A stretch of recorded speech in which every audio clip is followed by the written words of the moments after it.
Hi everyone, this is V here, and in today's tutorial we're going to learn about how to implement the FizzBuzz logic. So the basics of FizzBuzz logic is simple. If a number is divisible by both 3 and 5, you will return FizzBuzz. If a number is divisible by 3, you will solely return Fizz, and if a number is divisible by 5, return Buzz.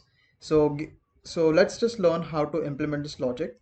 So let's just say I have a number num equal to int input, please enter enter the number. If num mod 3 equal to 0 and num mod 5 equal to 0, print FizzBuzz. And if num mod 3 equal to 0, print fizz. And if num mod 5 equal to 0, print buzz. Else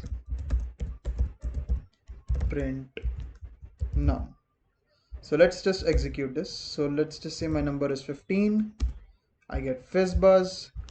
If my number is 9, I get fizz.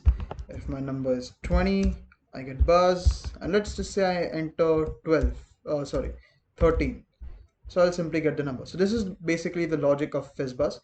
But let's just take it up a notch, and instead of writing a direct code, let's try to define a function for the same. So what I'll do here is def FizzBuzz, and I'll enter num. Then I'll just copy paste this code here because it's entirely the same.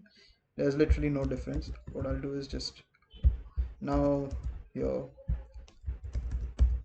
So yeah, the reason I simply copy pasted is because it's gonna be the same code, truth be told. So I felt like there's no need for me to, actually go ahead and, type the whole stuff out. But yeah, else print num.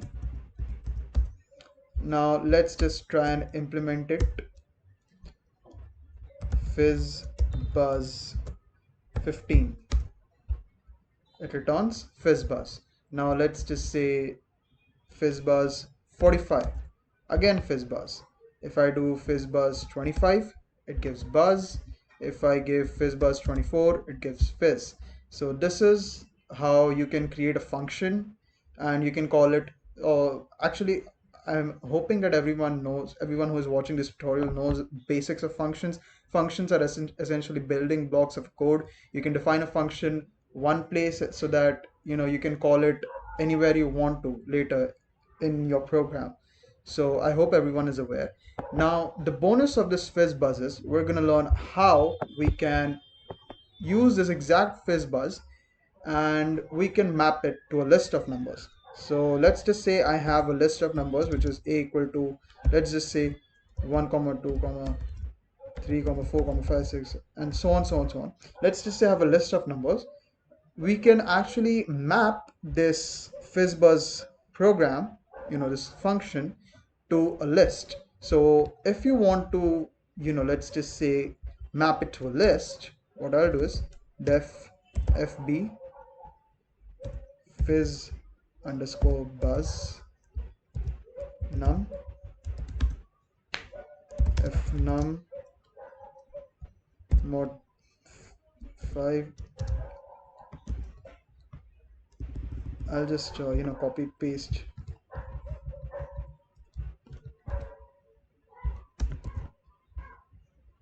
So yeah, so we've copy pasted this. Yeah, it's perfect. So instead of print, what I'll do is just return fizz buzz. Similarly here, return fizz. My apologies. Return buzz. Else return num. Now this is simply what we're gonna do. Now let's just define a list. A equal to list range 1 comma, let's just say 20, FB, which stands for FizzBuzz underscore result equal to list map FizzBuzz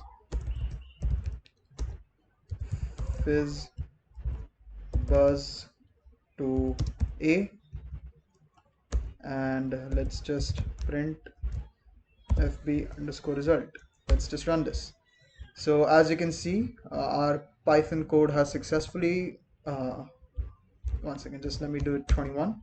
So you can see we successfully have mapped this function to a list. What essentially I did is use the map function to map this entire piece of code to a list. If you are not aware, map is a function that can be used to, map can be used basically to use a simple defined function across different data types. So let me just look it up for you. Maps in Python. Map in Python. So map function returns the map object. So this is what map basically is. It is an incredibly helpful, method, and you can use it to apply to different data types. Essentially, it is used to apply for an iterator, for let's just say a data type that is iterable.